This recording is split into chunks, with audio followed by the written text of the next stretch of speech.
the need to build stroke teams, what he said. Joining us on the program to further X-ray stroke management and prevention in Nigeria is a consultant cardiologist with the Lagos State University Teaching Hospital, Dr.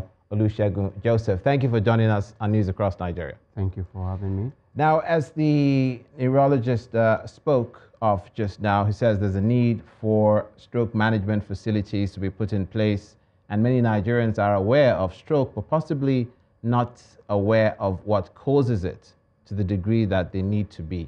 What precedes stroke? How do we know that? What are the danger signs? Okay, well, the danger signs for stroke are quite many. Now, it depends on how the patient presents, right? There are two types of stroke: ischemic stroke and hemorrhagic stroke. Ischemic stroke tends to be a bit milder, really gradual. Patient may just wake up and discover that one side of the body is paralyzed. All right, and then coupled with that, there may be slurred speech. Okay, that can progressively worsen, or some will wake up and find out that they have weakness, of one part of the body, which gradually increases, and after a while they become completely paralyzed on that same side. All right, now that's ischemic.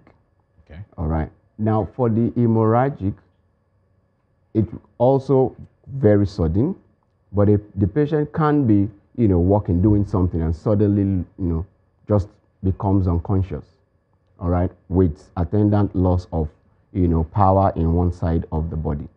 That both of them kill, okay, but hemorrhagic is actually worse when it comes to the morbidity and the mortality. Okay. What are the symptoms before it gets as bad as paralysis on one side or all well, sides? The symptoms are not, clear cut. They are very much non-specific. Someone may just be having headache, persistent headache, all right? And in this part of the world where our health-seeking behavior has to increase, the patient, instead of going to the hospital to have blood pressure and the rest checked, may decide, okay, let me go to a chemist, or let me take paracetamol, let me treat typhoid and malaria. So that window is lost until, it comes down. Some may just feel a bit unwell, okay, because usually the blood pressure is likely to be quite high. Some may feel a bit unwell, and instead of seeking help, they just, resort to self-medication, and before you know it, this comes on. Some people actually may just discover that transiently they lose one, function of one side of their body. Okay, one side, a function of the body. Yeah. That lasts for a few seconds to, 1 minute or thereabout. Yeah. And they may just feel that what's going on with me, and wave it off instead of seeking, medical attention. That's really terrifying. But let's move on quickly if we can. What can cause stroke? What are the well, there are so many risk factors for stroke. Yeah. They're both modifiable and non-modifiable. Okay. But the commonest risk factor as we speak is hypertension. Right. Hypertension is a major risk factor for stroke and so many other cardiovascular illness. The silent killer, as they call it. Yeah, it's a silent killer. Diabetes is a risk factor. Smoking, sedentary lifestyle, obesity, these are risk factors, for stroke. Now, if somebody has a cardiac disease, all right, like abnormal heartbeats, at that point the patient may be having palpitations, being aware of his or her, heartbeat. Someone may have heart attack. Heart attack is also a major thing that can be caused by hypertension and the rest that can lead to stroke.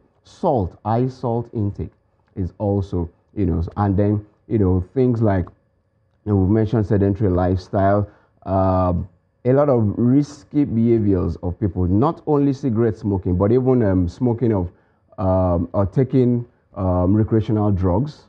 Right. Okay, these are risk factors for stroke. What are how can you prevent it deteriorating in the case that this medical emergency has been determined? Okay, well, the most important thing is that you get a stroke patient to a center where it can be properly managed. Right. And with that, So there's no first aid for it. Sorry to interrupt. well, I mean, there is the first aid that you need to do is, well, take the patient, move the patient to. There's really no direct intervention.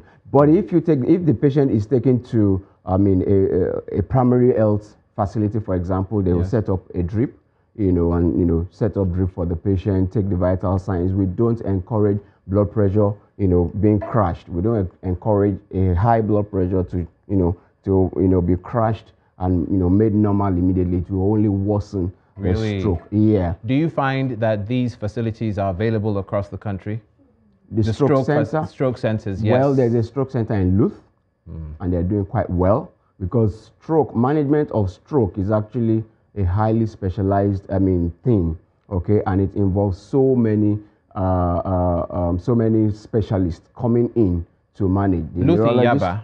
Luth in Idiaraba. Idiaraba. Oh, Yes. what if this Lagos, happens in Lagos University Teaching Hospital? Okay, what if it happens far away in another part of the town? Well, if it happens far away, what I will suggest is that get the person, to a facility where they can at least stabilize the patient, and then transfer management to a specialized center.